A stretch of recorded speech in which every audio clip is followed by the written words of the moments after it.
it's Dave with Beyond Guitars. Thank you for joining me once again. We've got some work to do on the workbench today. My customer's banjo is gone, so this is my own, but I'm going to show you what I did on that. Actually, I made a short video not too long ago about a banjo where the customer was complaining that the first string was too close to the edge, and when he played, it would tend to roll off the edge of the fretboard. That's very annoying.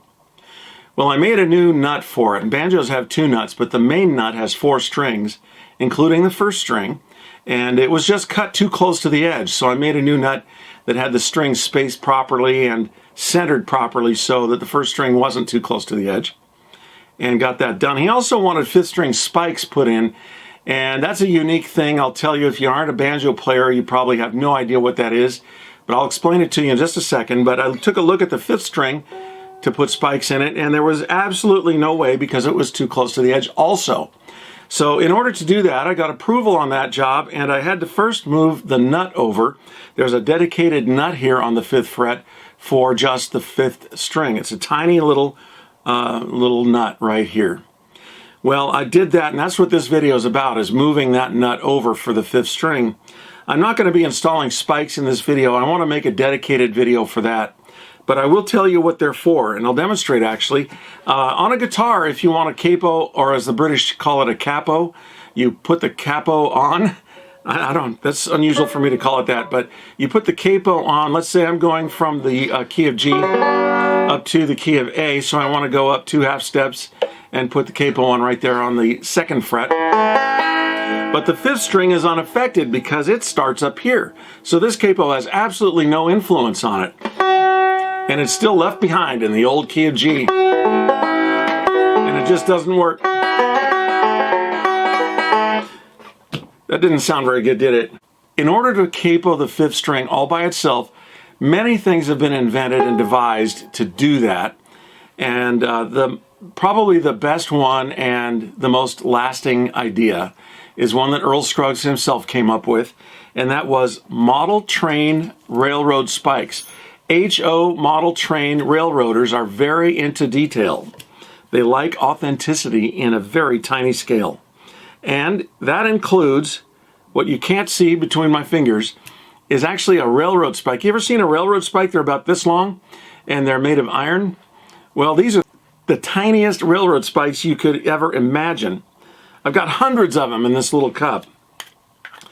Well, Earl Scruggs discovered, I don't know who he knew with model trains, but he discovered that if you drive a railroad spike for model HO model railroad into the fretboard and leave it up a little bit, you don't drive it in all the way, so it just forms a little hook like this. You can put the 5th string under it and it'll stay. So I'll show you what that's done. From the key of G, we're going to wedge it under that railroad spike I have here.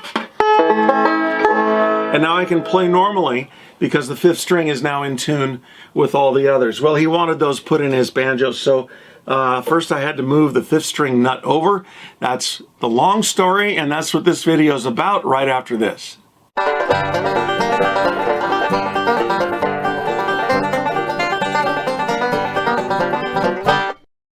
If you caught my last video, it was a short video on a banjo that has the nut for the 5th string a little too close to the edge. This is it. I got approval on the job.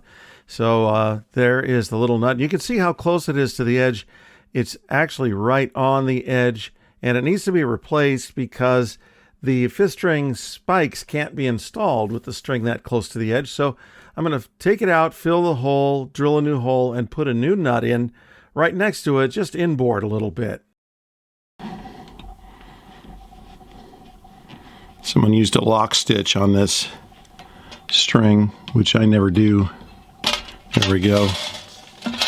I know what they're doing. I know what those lock stitches are. It's a way to lock the string on, but you don't really have to do that. If I go over and under as I'm winding the string on, it just holds itself on with friction and doesn't slip. You need enough tail on there to wrap around the post a number of times, and you need to get it to lay on the string and then back over it on the other side, if you know what I'm talking about. But if you don't, that's okay. What I need to do is now grab that, and a lot of times pliers are not going to work because they crush it.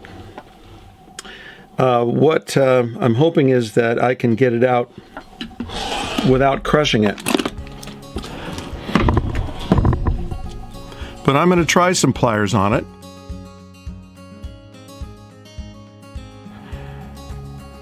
I'm just lifting straight up. I'll bet it's made out of plastic too. The ones I install are either bone or mother of pearl. Okay, so this is not getting enough grip on it. It's just too slippery. I'm afraid if I grab it this way, I'm going to break it because it's got a slot this way, and I'm just going to fold in the two sides. So I like doing it this way, but I'm usually either grabbing one side or the other. All right. Oh, that's an interesting one. I don't remember seeing one like that. It's shouldered. It's got a wide top and a thinner post. So the hole is actually pretty small, but we do have, it's actually over the edge a little bit. It's broken out the side of the wood, and that may be why the binding isn't holding on very well here. They didn't scrape the binding either, but the wood isn't actually pushed away here as much as it is here. I mean, the binding isn't pushed away here as much as it is here, but it looks to me like that has overstepped the side of the wood. I'm going to scrape this a little bit. And yes, I do use knives as part of my toolage, if you will. And the wood was a little proud of the binding right there. So I may do a little fill in there just to make this look better, because that little gap shouldn't exist. And of course I need to fill in this hole anyway. So that's the next step. I'm just glad now that it wasn't glued in and I didn't break it. And I can use ebony dust. I think that's what I'm going to have to do because it is so small that I really can't cut a piece of ebony that small to fit in the hole. I've got kind of a stash of some dust and some other things. I've got actual HO railroad spikes here. Got those at the model train store. I've got some ebony dust in there and in there. So I've got plenty of ebony dust. So I can use this, and I can also dye it to make it look a little more integrated. Because I'm using super glue on it, I want to try and protect the finish. Now, the super glue won't actually damage the finish, but it will stick to it and kind of cause a problem. It won't remove the finish or solve it, but it can cause a problem of its own. So I'm going to try and keep it out of there. And it's a tiny spot, so I'm going to take this tiny chisel, just try and gather a little dust.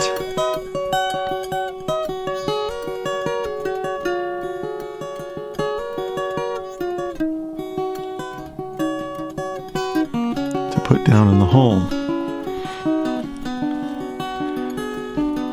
I'm going to use my stick fast, and this is going to be the fin, because I want it to get down in there.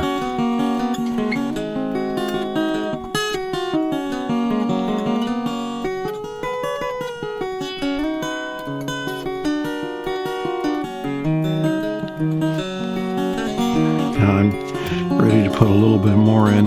You need to do it in layers, because if you put a lot of the dust in, and the glue will only penetrate so much of it. And so much, I mean, it's not so much.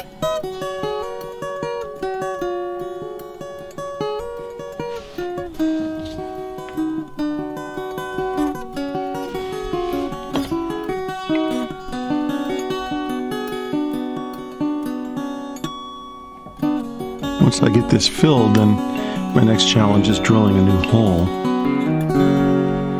Okay, I've got a fair amount of dust down in there now. once again.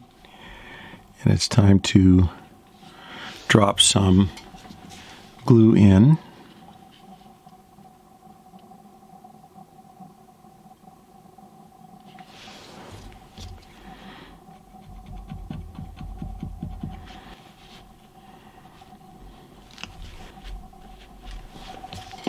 You do have to work fast with this stuff because it works fast with you. You don't have much time. And with some materials, the hardening is, the cross-link is instant. For instance, salty things like bicarbonate of soda in particular, just make it harden instantly. Another one I've seen is actually cinnamon. There's something chemical about it that reacts with the super glue, makes it just harden instantly. But it should have hardened up down there. And I can feel the bottom of the hole now. So it's building up. You have to build it up in layers. So that's 2 layers so far. Got a little bit more in there now. Got some in there, just want to make sure it goes in. Well, it's building up. Some little goober just came up from it. I guess it's a little bit of sawdust that instantly solidified when it came up. A little bit of super glue removal here.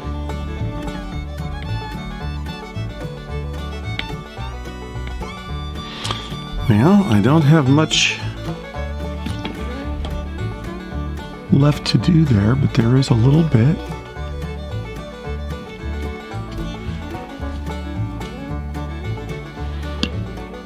Just rub it down in that hole,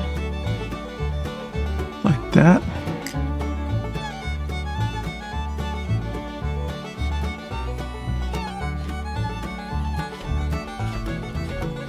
And we're just about there. So I have a lot of little containers that I keep things in, and it gets to be a little hard to manage sometimes. But sometimes I just find these little things I found. I think I got these at Hobby Lobby. And here I have some 5th string nuts, and these came from Stuart McDonald. These are pearl. They're made of shell, mother of pearl. So they've got the diameter written on here. Of course, I will double check that. It says 1/8 inch, which is handy because that's a common drill size. But I will also check. So when you have a digital micrometer, you have to remember how you resolve a fraction into a digital form, and that's quite easy. Fraction is inherently a division problem. If you look at it, like 1/8 is 1 divided by 8. So all you have to do is do that, and you get your decimal. So this is supposed to be 1/8, but I think we're a little bit off, and I'll tell you why. Because we just have to do our little math problem here. So you take 1/8, and you divide the 8 into 10. So 10 divided by 8 is 1. So that's the 1.1. We've got 2 left over. So 8 into 20, it'll go twice. Of course, that's 16, and it leaves us 4 left over. So there's 1.12 because it goes into 20 twice, and it goes into 40 5 times. So we're off just by 1/1000th of an inch. So I'm going to drill an 1/8 inch hole, and that should just work out fine. Now locating the hole is another thing. So actually, if I can show you the way these nuts are made, I'm glad I'm not making these. The way they're made, there's one curved end, kind of rounded off, and the other end is flat over here. Well, that's going to be the top, and the curved end is the bottom, or the radius end, however you want to say it. So it'll drop into the hole this way with the flat part staying up. Now what I have to do also is cut a groove into this little nut, because the string needs to pass through the little slot. And then we need to drill the hole, set it to the right depth, and then not glue it in and line it up, and we're all done. So my little trick here, it actually works out. It's common. It's not really my trick, but take my little nut and saddle vise and lock it into my guitar vise. And now it is firmly attached to my bench, and I can work on it with a stable platform.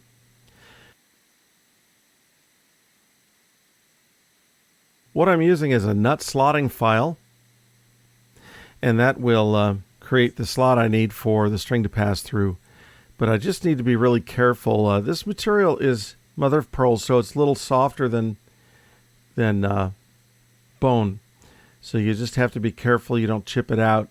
And I keep checking it with virtually every stroke of the file so I don't get off course. And once I feel I'm really in the middle and doing well, I'll continue to grind the slot into that tiny little 5th string nut. Now, I recently checked the StewMac website for more banjo 5th string nuts, and they don't seem to offer the non-slotted nuts anymore. They're pre-made and pre-slotted, so that makes it easier, but I kind of like doing it myself, just so I know the angle is right. This is a diamond abrasive plate I'm using to flatten the nut out on the top. I took a measure from one of my other banjos just to get an idea where that nut ought to go. So I'm using that measurement here from the caliper and just pressing it into the fretboard so I make a little mark. And I set the spur point 1/8 inch drill bit right into that mark and give it a little spin with my fingers just to make sure that I've really got it marked well, because this is where I want to drill to place the new 5th string nut. I do it all really carefully and slowly by hand before using any kind of a motor. All right, so my hole's going to be right here, and this is why I like the cordless screwdriver. It has a chuck that I can stick in instead of a drill bit, and I can drill away very slowly. Now, one thing I want to keep in mind is the depth of my cut. I'm going to tape off this drill bit.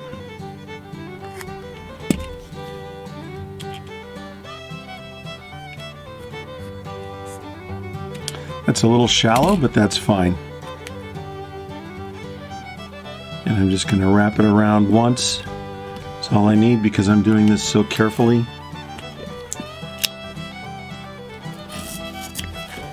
And cut the tape off. And I can drill a test hole in something just to make sure that I'm right. And I never hesitate to drill a test hole in things, so I'll take my piece of Claro here that I've used before, and I can drill a little hole in the edge, let's say.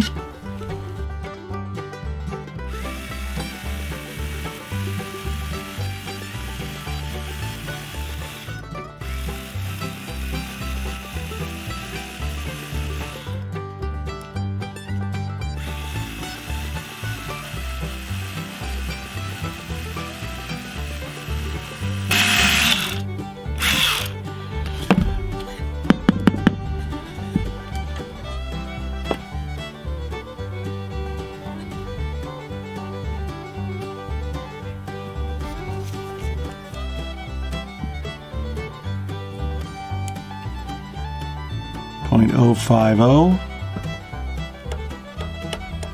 I think I'd like it up a little higher than that. So let's go with another piece of tape.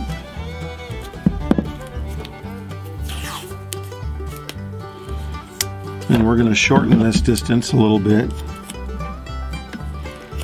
It's kind of a trial and error process because you measure as closely as you can, but I never really trust my measurements because things just don't always line up the way you think, and then you think, man, if I'd only taken an extra minute to test that before I drilled it, you know, you won't run into that problem.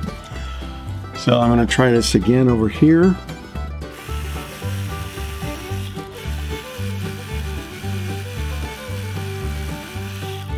Put this in the test piece just to be sure. And my height here is 0.051, which is about the same. So did I go a little too far? I'm going to make it a little shallower. I'm not sure I actually went shallower.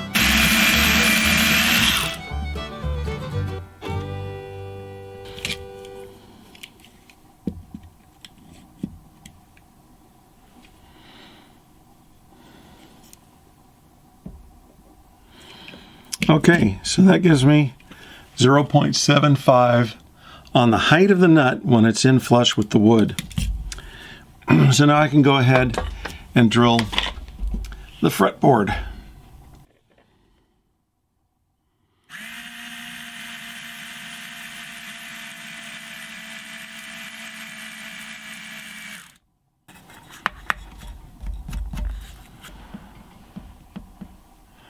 So that's pretty good, actually, although the nut is a little skinny. That gives me plenty of room to put spikes in. So because that fits kind of loose in there, I think my height is just right, but it fits a little loose in there. So what I'm going to do is add super glue to my nut, not to the hole. I'm going to try and make the nut fatter. I've got it sitting on the tape here, but I want to make it a little fatter because Stu-Mac was about 1/1000th of an inch shy, and the holes always end up a little bit large, it seems, just if there's any wobbling or anything. So what I'm going to do is put this is for our cat, Fancy Feast. I save all kinds of things. I'm going to put some of this glue on the nut itself.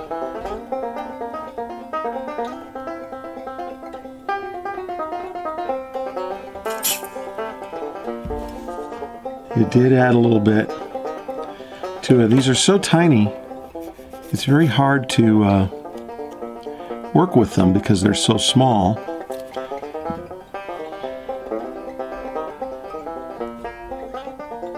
Yeah, I'm getting real close. So what I'd like to invent is a mat or a big sheet of double stick tape that I put under my work, so when I drop little things like that, they don't go bouncing across the floor. They just land and stick, and I don't lose them. But that's what I did. I dropped the thing. I'm all ready to put it in, and I drop it. I've got it just the size I want, and I can press it down in the hole, and it stays put just by friction. Now I'd like to show you, at least on the one 5th string tuner, how I put them and secure the string onto the tuner. And I'll do this on all the others too, but I just get a little tension on it with my fingers and keep the string in place. Turn the tuner until I can see the hole and I can get a good shot through the hole. And here I decide to turn around. Now I want to leave enough slack that I can wind the string around itself a couple of times, because I'm going to go pull it and kink it like this. Now I'm on top of the string through the hole, and I'm going to go under the string through the hole now as it comes back around. Here it comes. I'm going to go under it this time. And I can actually crisscross it like that twice. That string will never slip. It's all you have to do. You don't have to tie that lock stitch into it. I've done it that way, but I don't do that anymore. You never caught on with me. I mean, I've tried it, but I never did like it. Since I never had a problem anyway.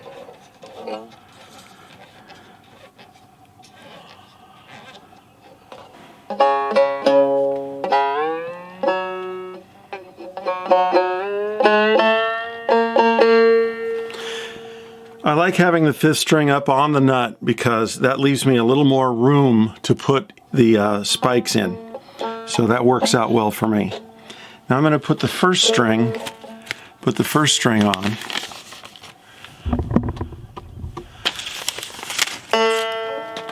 wants these spikes at 7 and 9.